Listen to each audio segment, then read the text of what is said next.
We're in the Gemara on Chavava Medveis. We began already the Gemara after the two dots here. It starts in a Winyan, but let's start again where it says V'lo yasik b'yicholo. It said in the Mishnah, when you burn your chametz for Pesach, do not use it also as fuel to make a fire in an oven to cook with it, to bake with it.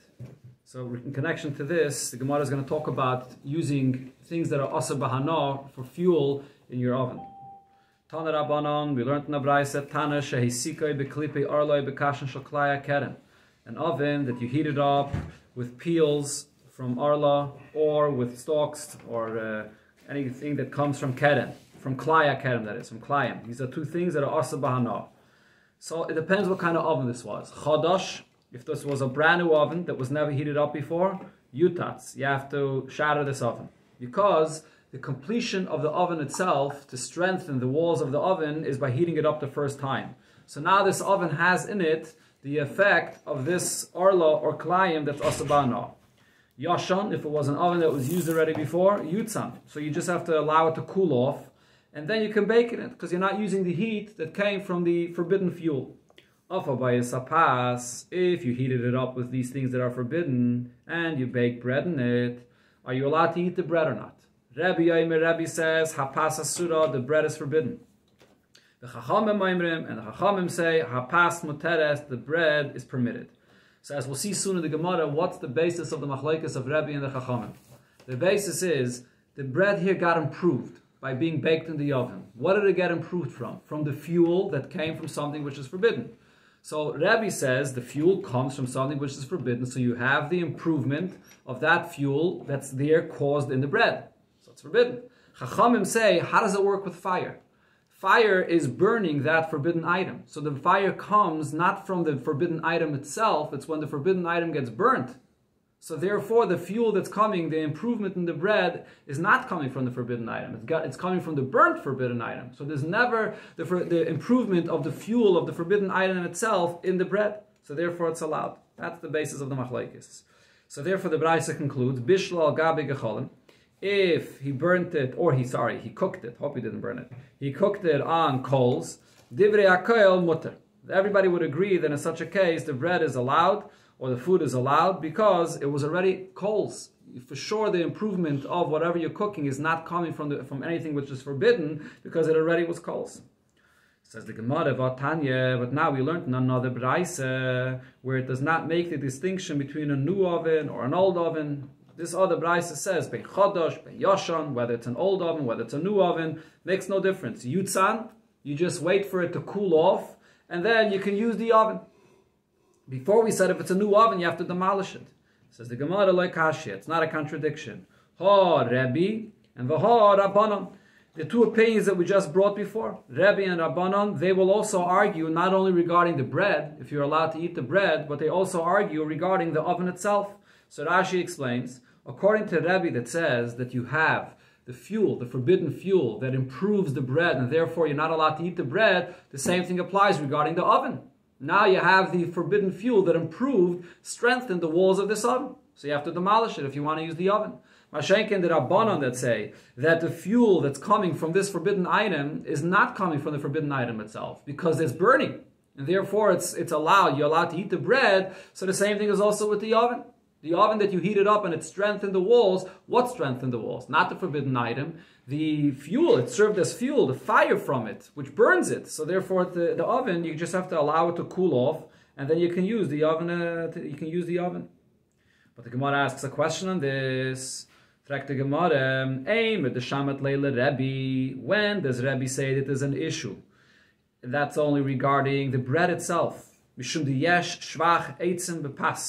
The bread itself that you are going to bake in an oven that has fuel that comes from forbidden items, so that fuel, the improvement of the fuel, is in the bread itself. That's what's causing the bread to cook, to bake. However, when it comes to an oven, a new oven, that you strengthen the oven by using these forbidden items, so what's happening here? You're not eating the oven itself. You're then going to use that oven and put other wood into it and bake bread in it. So when the final product, the bread that you're going to bake and eat, there's two things that are causing this bread to be baked. There's the oven, which taka now exists and has the fuel, of the forbidden fuel that strengthened the oven, but there's also the permitted wood that you used afterwards to heat up the oven. So there's a forbidden cause that is improving the bread, and there's also a permitted cause, which is whatever wood you put into the oven to bake the bread with it. So when you have a permitted source and a forbidden source that is causing this bread to bake, would this be forbidden? You're not directly having hana from the improvement from the bread itself that came from the forbidden fuel. So how do you know that Rebbe would say in this case that it's not allowed? So the Gemara is questioning the whole comparison. How could you compare the case of shvach eitzim, bepas, to the case where you have a new oven? In the new oven, it's not just a forbidden fuel, it's also a permitted fuel that you put in afterwards to bake in this oven. You're having the hana directly from the oven. The what? You're having the hana directly from the oven. Together with also a permitted cause. There's zeh v'zeh. There's the forbidden cause and there's a permitted cause. Two things together that are guiding to be able to have the final product of the baked bread. So who says in such a case Rebbe holds it's an issue? Zeh v'zeh guiding mi shabatli. Do we have a proof? Do we know that Rebbe holds that this is allowed?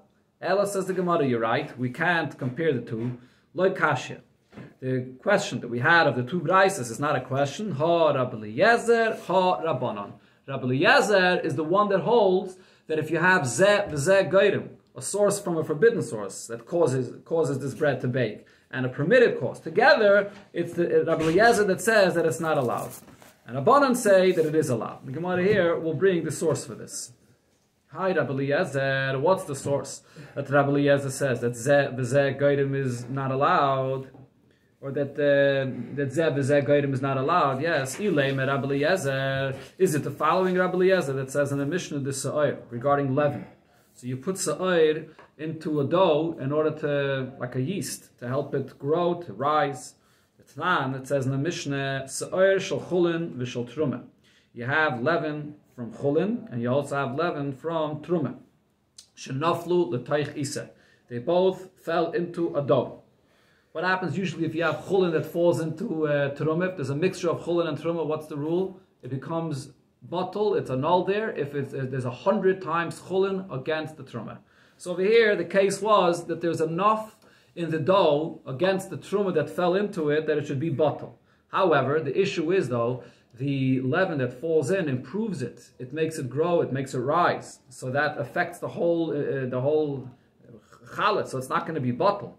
But the thing is, ve'ein bazeh kedei lahachmitz, ve'ein bazeh kedei lahachmitz.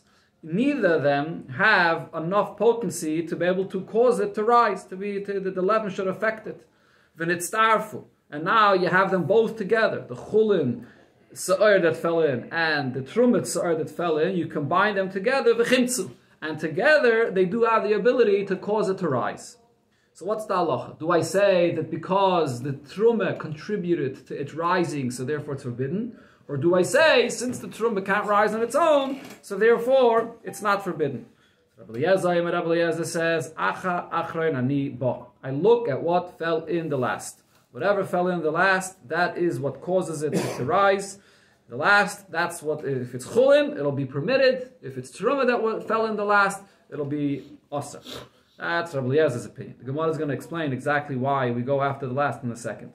To this, we will see in a moment there. The Chachamim say, Bein shenafel isser lechatchila, Bein shenafel isser lebesayif. The isser, which in this case is the truma, whether it fell in first, whether it fell in second, it doesn't make any difference. L'oilam eina oiser ad sheyehei boy kedei lahachmetz.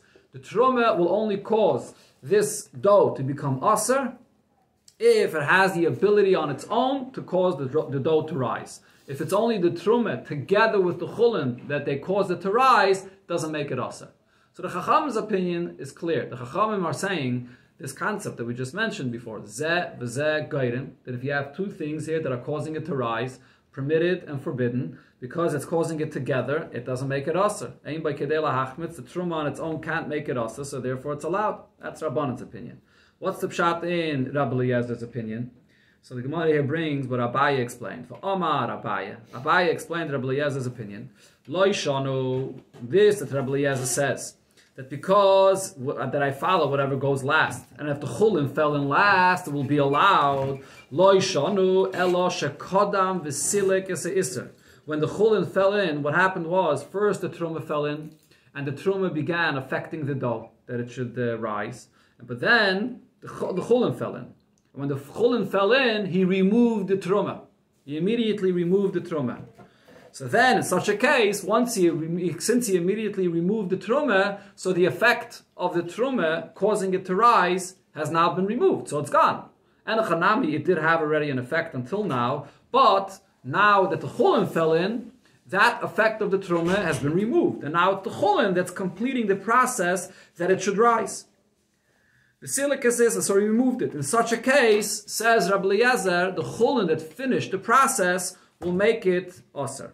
The silicus is again, so because it's the chulin that's finishing the process, it won't be osir.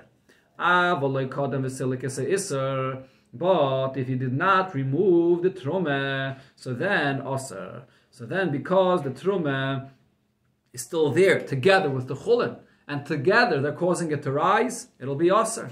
So what do I see from the way Abai is interpreting what Rabbi Eliezer said? Alma, I see from this, Zeh v'zeh goyrim osir. That if you have them both there together, and they're both together causing it to rise, it's osir. The only reason Rabbi Eliezer says, I go after the one which is last, is because the truma was already removed. So only the chulin alone completed the process. But if they would be there together, Rabbi Eliezer would hold, it doesn't make a difference which was first, which was last. If they're together causing it to rise, it'll be asr. So this is the source of Rabbi Eliezer holding that zev is zev, they're both goyim, it would be asr. Can I just know? 1 second. Sure. Says the Gemara, umimai, but from how do I know the time of the Rabbi Eliezer ka Abaya? How do I know this is the pshat in what Rabbi Eliezer says? Abaya says so, but the Gemara says you could learn this Mishnah differently. Dilme, time of the Rabbi Eliezer. Maybe the reason of Rabbi Eliezer's opinion is, like it sounds like literally from the words that he says, Mishum da acha achren aniba. I follow the one that's there the last. That's the one that caused it. The one that fell in the last is the one that I say. We go according to that. That's the one that, if it's mutter, if it's chulin, it's going to be mutter. If it's trum, it's going to be aser. Loishna kadam v'silikis eser. It makes no difference if you remove the truma. Loishna loy kadam v'silikis eser. It makes no difference if you did not remove it. Aval bava sachas. If they would fall in together, hachanami deshari, it would be allowed. So maybe Rabbi Eliezer really holds that zev v'zeh goyim, if you have two causes, it's really mutter. It's not a problem. One cause it's mutter, one cause it's aser, it'll be mutter. Elamai, over here, the one that's last is considered to be the most potent thing that's causing it to actually become chametz. If it's truma, it'll be aser. If it's chulin, it'll be mutter. So Rabbi Eliezer has a different opinion, that you go according to the one that's last, but not the fact that it's causing it together. Now we're comparing this to the oven. Correct. How do you compare one to the other? What's the problem? So once it's the oven is siluk.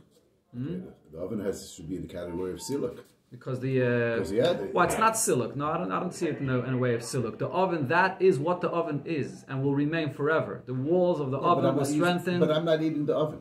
And chanami. But what is the oven? The oven now was strengthened by this isurei ana that's in the walls of the oven itself and is staying there.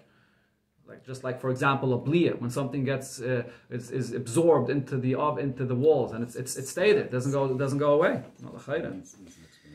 Okay, look, the point that the Gemara says right now is difficult to understand. What's the logic to follow what's last? What's that logic based on?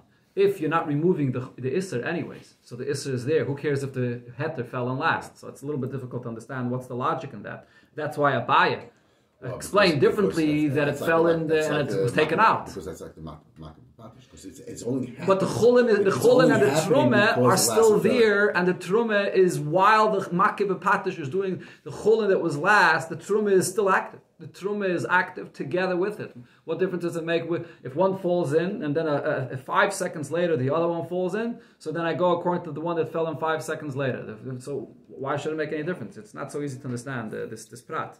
That's why Abaya, like I mentioned, said what he said. But the Gemara still says, if you look into the literal words of what Rabbi Eliezer says, you don't clearly see a source for this idea that Zeh v'zeh goyim is forbidden. What you do see is that you go according to the one that's last.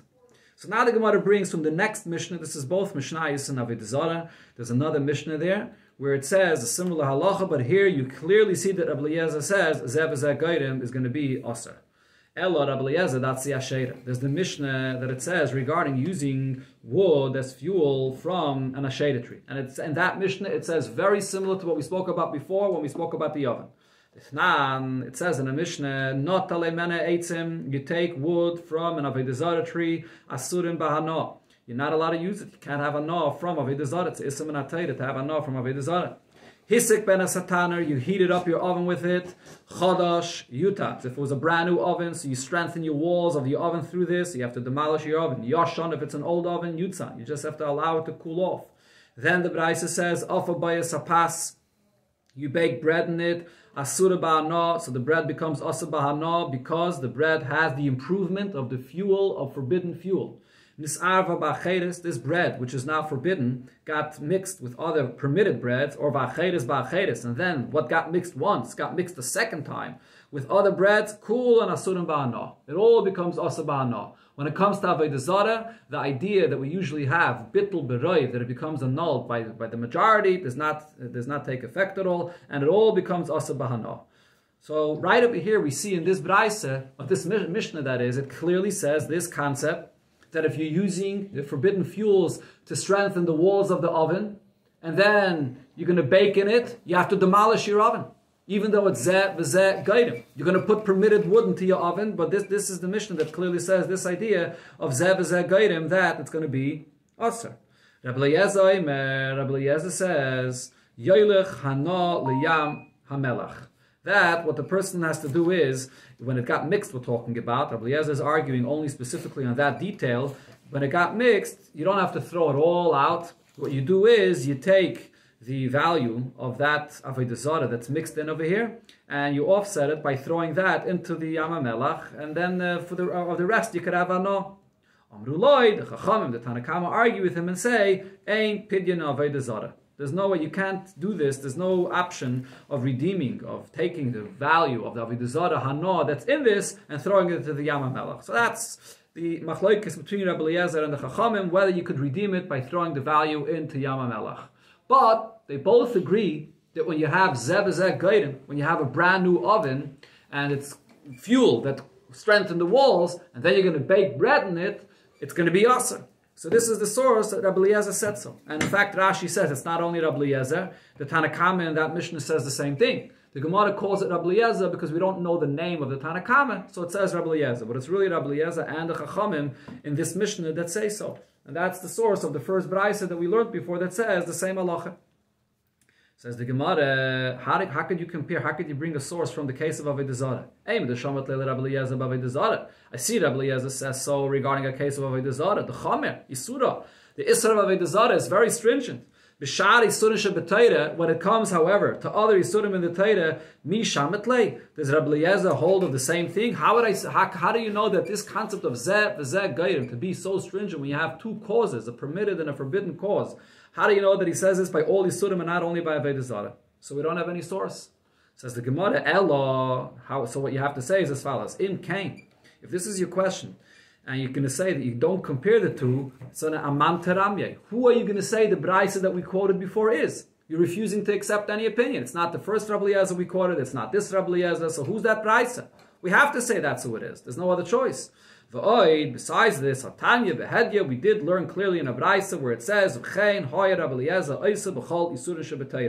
that this idea of zeh v'zeh gaidim regarding the new oven, just like he said it regarding Avodah Zarah, he said the same thing regarding all Yisurim in the Torah, so therefore we do compare them. And we don't say that Avodah Zarah is uniquely stringent, different than all Yisurim in the Torah. So this is the source of zeh v'zeh gaidim. Now the Gemara comes back to what it said before, Rebbe.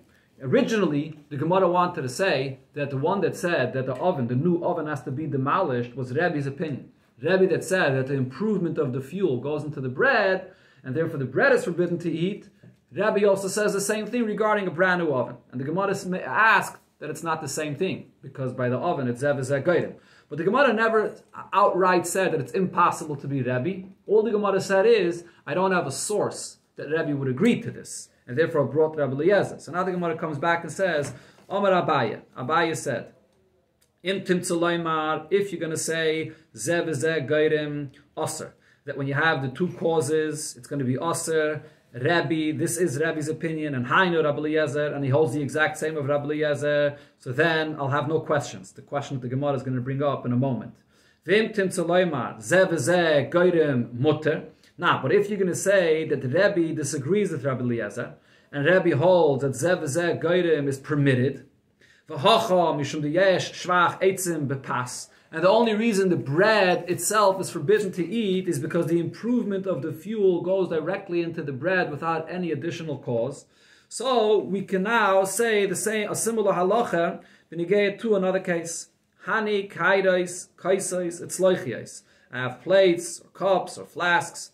Asidi, they would be forbidden to use if these cups, or whatever they are, that were strengthened, were made through forbidden fuel, so you can't drink directly out of them. Why not? Because there's no Zev Zeh Goyrim.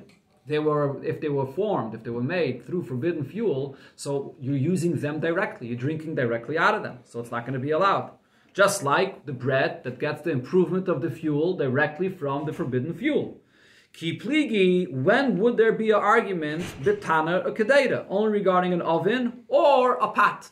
Both in the case of an oven and a pot, so you have the forbidden fuel that strengthened the walls of the oven or the walls of the pot, and also the permitted wood or fuel that you use to heat up the oven, or to heat up, to make a fire, to cook with the pot. So by an oven or a pot, the one that says that it's forbidden, it'll be forbidden. The one that says that when you have two causes, it's allowed, shari, would be allowed. This is one version of this statement. Ikidamri, others said that you can't put an oven and a pot into the same category. There's a difference. What's the difference? Even the one that says that when you have two causes, then it would be permitted. So you should apply that to an oven and a pot equally. They have a second cause, a second permitted cause, but it's not the same. Kedeira asura, with a pot, you're not allowed to use it if the walls of the pot were formed through forbidden fuel. How does a person typically cook? You place the food into your pot first, and then afterwards you place the pot on the fire. So even before you had the permitted fuel, the other gaidim that's permitted, you already used the pot which was created through forbidden fuel to hold the food inside of it. So therefore, there's no Zev Zeh Goyrim. It doesn't go into the food. The what? It doesn't go into the food because you could. And a chanami, but the very fact that you're using the hishtamshus, the very fact that you're using the pot to hold the food in it, is already an issa, because you're having hana from these walls that would not be intact, that would not be strong to be able to contain the food inside of it, if not for the forbidden fuel that strengthened the walls. So just using the pot, even without cooking in it, is already an issue. And then you go and put it on the fire and you put the fuel, the permitted fuel. How does a person typically bake? You put the oven, at least in those days. I mean, today it might be a little bit different. But in those days, you heated up your oven, you have the fuel inside the oven, and you have the oven that's hot already, and then you place your bread into the oven. So you're placing your bread into the oven from the very first second, it's Zev Zeh Goyrim. You have the walls of the oven that are forbidden, but then you have the permitted fuel that's inside of the oven. So that's where it's going to be an issue. Then if you didn't cook the food that you put into there, it will become mussar anyway, just by putting it in. Yeah, it's going to be, correct, exactly. Just by containing, well, I'm not sure if you, no. To say that, one second, to say that the food is usher, there was no bliya. So the food won't be usher, but you were over on an isser though. You were over on an isser by having hana of using the walls to contain your food. So, but if you take the food right out and it didn't have any effect on the food, it's not going to be usher. That's the chayr of the pshat in the Gemara there. So according to what it says here in the Gemara, if you do it in the reverse, let's say if a person puts his pot in the fire and he first heats up his pot and then he puts the food inside. It's not the way you usually do it, but if you first heated up your pot and then you put your food inside, or by the oven you do it in the reverse. You first put your bread into the oven and then you heat up the oven, so then it would be the opposite of what the Gemara says here. Place can talk about it. Okay, let's go to Gemara Vaita. Amar Rav Yosef, Amar Rav Yehuda, Amar Shmuel. So he spoke about the very same subject, and he quoted the opinions in the opposite that we had before. An oven that was heated up with these things that are aser bahana, chadash if it's a brand new oven, yutatz, you have to demolish the oven, the walls are not forbidden. Yoshan if it's an old oven, yutzan, you just have to cool it down. Offer by a sapas, if you then cooked or baked the bread with this oven, with this fuel, that's forbidden. Rabbi says, hapas muteres, the bread is allowed. The Chachamim meimrim hapas asura, and the Chachamim are the ones that said that the bread would be forbidden. Asks the Gemara, but Vatanya Ipcha, the Braisa that we quoted before said the exact opposite. It was Rebbe that said that it's forbidden, and the Chachamim were the ones that said it's allowed. Says the Gemara, Shmuel Ipcha Tani. So we'll have to say that Shmuel had the version of that Braisa, the opposite. You might say, or I could tell you, no. Shmuel intentionally changed the opinions, even though he had the Braisa before Rebbe saying it's Asr. Shmuel intentionally changed it. Why? But Shmuel, usually Shmuel holds halacha kerebi mechaveiroi v'loi mechaveirov. If Rebbe is arguing with one of his colleagues, then the halacha will be like Rebbe against one of his colleagues. But if Rebbe is arguing with the majority, with chaveirov, with chachamim that argue against him, then we do not paskin like Rebbe. But Baha, in our case, Shmuel held, this is an exception. Afilu mechaveirov, we do paskin like Rebbe even against the chachamim that argue with him. So he didn't want people to make a mistake about this. People will think that in this case the halacha is not like Rebbe as well. So Besavar, he thought to himself, Isnai Ipche, let me teach this in the opposite, to say that the Chachamim, the majority, are the ones that said that it's Asr. So the opinion of the Rabbanon will be for Isser. So people will paskin like the Rabbanon, which is really Rebbe's opinion. So for this purpose, you're allowed, the Mefarshim may bring the source for this. For this purpose, you're allowed to change your opinions in order to make sure that people will paskin right. Even though he's saying something which is not true. He's attributing the opinion to the wrong source, but he wants people to paskin the right halacha. So it's not even like exception of the rule. Like you said, the rule is if he is against the majority, wouldn't know. So he had to go out of his way and asking like the majority, the opposite of his opinion, so that this will be kosher, right? Yeah. Wow. Okay, so Bishla, going back to the other point that it says in the Braisa, Bishla gabi gecholim divrei koila pas muteres. What did it say in the Braisa? In a case where you took the bread and you cooked it on top of coals. Everybody would agree that in such a case it's allowed. The issue is not before it became coals. So the Gemara now is going to explain exactly the different stages of using materials that are asa b'hana, when it's an argument, when it's not, when everybody would agree that it's not an issue. Rav Yudah Mashmul v'Rab Chia bar Ashi and Rab Yechanan, they both argued about this. Chad Omar, one of them said, what kind of coals are we talking about over here when we say that everybody agrees it's allowed? We're only talking about coals that are very dim. They're basically extinguished coals. Aval gecholim loichashais.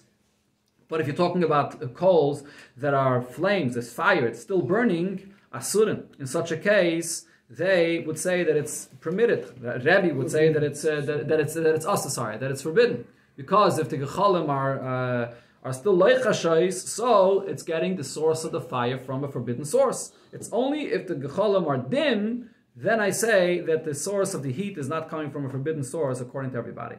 Why is it coming from a forbidden source? One second, let's see, the Gemara will explain. The other opinion says, even if the coals are burning and they're still on fire and they're burning, nami mutarin, everybody would agree that it's permitted. So again, let's go back to the point that we said before when you have forbidden materials. So if the fire is still burning inside this coal, so what does that mean? That there's still some leftover of some of the that's being consumed over there, and therefore it's still on fire. So therefore, there would still be a machlokes about that. But if the coals are already dim, they're hot coals, you can cook with it, but it's dim, it's not fire burning, so then the source of the Isser is gone. So in such a case, everybody would agree. Says the Gemara, now let's understand this. Let's go back to the machlokes of Rebbe and the Rabbanon. The one that says that if the fire is burning, so then I say that it's Asr Mishum, the Yeshvach Eitzim Bepas, because there's the improvement of the forbidden wood in the bread. So we understand. So the one that says that if it's loichashay, so it's Asr because you have the forbidden fuel that's there in the bread. El lamandama afilu loichashayis mutarais, but the one that says that if it's loichashayis, if you have the forbidden fuel in the bread, so then it's going to be permitted. So you don't have the forbidden fuel. So pass the asar, the yesh vach eitzim bepas lerebi heichi mishkachasla. So the case of bread, that you have the improvement of the wood in the bread, what case is this? The Gemara right now is asking, you basically when you're using forbidden fuels, forbidden materials, you have these two options, these two scenarios. Either you have the coals that are on fire and they're burning, the forbidden fuels are on fire, or it's already dim. So according to the opinion that says that even if it's on fire, everybody agrees that it's mutter, so in what case did Rebbe say that it's going to be awesome? Says the Gemara, the case is when you mamish have a piece of wood that's not coals at all. It's mamish a piece of wood that's still here, and you have a fire that you put that you lit this piece of wood on fire, and you have the fire that's coming directly out of this piece of wood. It's not coals at all, not extinguished coals and not dim coals, not coals that are on fire. It's mamish a piece of wood that's still here. In such a case, Rebbe said that it's forbidden. Says the Gemara in the Klal that Rabbanan the Pliga le Sharu. Does that mean that the Rabbanan that disagree with this, that they hold that in such a case, so even in such a case when you mamish have the piece of wood that's forbidden still here, that it would be allowed? Even when you have mamish a fire that's coming directly from the forbidden piece of wood. So in what case, according to the Rabbanan, would there be an Isser? When is there? We know that there's forbidden things that it's also to have anah of. How and when are you having anah from this piece of wood? Even if it's mamish here in existence and the fire comes out of it, you're saying that it's still permitted. So what is the scenario when the wood is asa bahana? According to the Rabbanon, the only way that it would be asa to have anah from this wood is if it's a stool. You're taking this piece of wood and you're building out of it a footstool or a chair, and then you're having anah from the wood in existence. If you make a fire with it, even if the fire comes mamish from the wood that's still here, it's not going to be asar. Because the fuel, fire, what the whole idea of fire is, that it's burning it to create the fire. It consumes it to create the fire. So even if the piece of wood is still in existence, but the fire though comes from the aspect of the wood that's getting burnt. So it doesn't make a difference if it's still in existence. The fire though is coming from that chelik that's getting burnt. Only if you're mamish making a stool out of it, then it's going to be a problem. You're having anah from the wood in existence. Rami Bachama asked a question from Rav Chisda. Tanur shehisikoi ba'atze hektish. A oven that you heated up with wood that came from hektish. V'afa bayapas, and then you bake the bread in it. L'Rabbanon the shara b'kamaise, according to the Rabbanon that said before in the previous case regarding heating up the oven with forbidden materials. So the Rabbanan say that that's allowed. What are they going to say over here regarding if you heat it up with wood that came from hektish, and you're not allowed to have anah from hektish? Amalei hapasa surah. If you heated it up with wood that came from hektish, in this case the Rabbanan would say that it's forbidden. Asks the Gemara, what's the difference? Uma benzu lo arla. What difference is there between hektish, you're not allowed to have anah from hektish, and the fact that you're not allowed to have anah from arla? Why over here would you say that the Rabbanan agree? Rave says, Rave hachi hashta. You can't compare the two. Arla betela b'masayim. What's the halacha by arla? If it falls into something else and it gets mixed with something else, if there's 200 against it, it becomes bottle. But by hektish, you don't say that. Hektish, afila, be'ela, floy, bottle. Hektish, when it gets mixed with something else, it doesn't become bottle at all. So what do I see? The Isser by hektish goes to a much further extent. So therefore it's understood why Rabbana would say, even when you use it as fuel, the fact that the fire is consuming the material, it's not going to be bottle. I still say that the fire is taking its energy coming from this fuel, and therefore it's forbidden. So the distinction is simple. Elamar Rave. So Rave says, kashile, if there's a question on this halacha, hakash. The following is the question. And here the Gemara is going to bring up a few details regarding the halacha of Me'ilah. Says the Gemara, v'haloi mo'al. What's the issue by hektish? The issue by hektish is Me'ilah, that he misused it. What's the halacha by Me'ilah? V'haloi mo'al, hamasik. The one that's using this fuel is being mo'al, is misusing hektish. And v'chol heiche the mo'al hamasik, nafku luhu luchul. And the halacha is, once you misuse the hektish, the material, the item that you misuse of hektish, loses its status of hektish, it goes out to chulin. Rashi here explains that it actually depends what kind of hektish you're talking about. There's two types of hektish. There's one type of hektish where the item itself is kodesh, kedusha, saguf. There's an intrinsic kedusha in the very essence of it itself. then even if you misuse it, you moil in it, it doesn't change the status of it, it remains hektish. And you could be moil a second time. But if you're talking about something which is not Kaddish Kedushas Aguf, it's only Kaddish Kedushas Domim, it only has the Kedusha of the value of it, it's something that we will makdish to bedek abayis, not a carbon that's Kedushas Guf, but something that has only the value of money that belongs to the hektish. If you misused it once for a purpose of chulin, it goes out of hektish. You already downgraded it by using it once. It goes out of the status of hektish, and now you can't be moil a second time. Whatever additional use you have out of this, it's not considered to be hektish anymore. So what's the Gemara's question? The one that misused this wood for the fuel of the oven, he took it out of hektish. Once he took it out of hektish, so now the bread that became improved by this is not anymore using hektish. He already heated up the oven before, and then he placed the bread into the oven. So now the bread is not getting its heat from anything which is hektish. It was downgraded already. That's the question you should ask on this. So the Gemara here is going to explain, no, there is a scenario where you use something from hektish, and it does not leave hektish. What we're talking about over here is fuel, wood that came from a carbon shlomim. What's the halacha of a carbon shlomim? By a carbon shlomim, so there's no halacha of me'ilah. The details and all the halachas of me'ilah, that you have to bring a carbon me'ilah when you misuse hektish, does not apply to a carbon shlomim. And the reason is because it's kachim kalim. Kachim kalim is a carbon that belongs to the owner. He brings it as a carbon to the Beis HaMikdash, but the owner is the balabas of this kachim. So therefore, there's no me'ilah. However, once you're makdish it, there is an isser to use it. The me'ilah, the halacha of me'ilah doesn't apply, but there is an isser to use it. So what's the point over here? So now the Gemara says, Va'alibe de Rabbi Yehuda, and now we see from what Rabbi Yehuda says that the point that we said before, that once you moil and you downgraded it, now it leaves the status of hektish, that does not apply in a case where there's no me'ilah. What did Rabbi Yehuda say? Rabbi Yehuda said, hektish b'sheigig mischalal b'mezid eina mischalal. Hektish, if you misused it b'sheigig, and the concept of me'ilah applies, when do you have to bring a carbon me'ilah?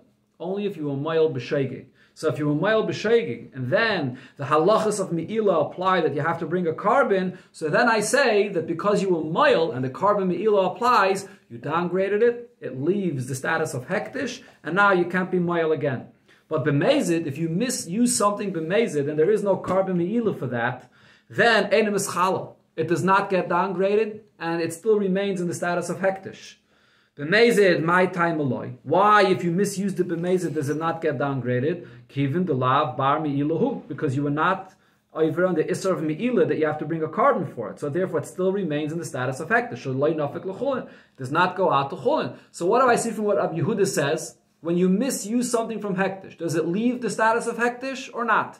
Rabbi Yehuda says it will also depend on whether you're chayiv in the carbon me'ilah or not. If you were moil and you're chayiv in the carbon me'ilah, which is b'sheigig, it leaves hektish. If it was b'mezid and you're not chayiv in the carbon me'ilah, so then it does not leave hektish. So I could apply the same thing to using wood that was designated for using it to buy a carbon shlomim for it. Shlomim nami, so when it's designated for a carbon shlomim, kivin de lav bar me'ilah ninu, since it's kachim kalim, and me'ilah does not apply to this, loy nafke lahu l'chulin. It does not get downgraded, it does not go down to chulin, even after you used it the first time, and that's the kind of fuel that we're talking about over here, that it was used, and it does not leave the status to go into chulin. Now, the Gemara, let's finish off the saying to the two dots here. The Gemara now asks on this concept itself, is it true that any time a person was moil once, and so automatically it gets downgraded and it goes out to chulin, but we learned in the Braise, all kinds of things that are asar bahana, and you have to burn them. There's a list of things that have to be burnt if they're asar bahana. Once you burn them, afron mutter. Now the ashes is allowed to be used. Chutz, there's two exceptions, the Braise says. Atzi Ashera, of a desire tree, the Efer Hektish, La'olam Aser. The ashes of Hektish will always be Aser. So the question is, why is it always Aser? Once you used it as fuel and you burnt it, so now it went out from Chulin, from Hektish to Chulin. You downgraded it, you were moil in it. Shouldn't it become permitted? Answers the Gemara, two answers here. One answer is this Braisa is saying that it remains in the status of hektish, not when the person was moil, not that a person made any fire. It got burnt on its own. The leke inish the nima. There's no individual that misused it. So therefore it remained in its status of hektish. And then it remains also forever. Rav Shmaya says we're talking about the ashes of the Mizbeach. We're talking about the ashes of the Mizbeach. Nobody misused it, b'chlal. It's the karbanis, the ashes from the karbanis. The Tanya, the pasuk says, v'samai benachas. You have to take those ashes off the Mizbeach and place it near the Mizbeach gently. V'samai kula, you have to place it all there together. And v'samai shelo yafazi, you have to place it there and not scatter it around. This is the ashes that remains also forever. I can see.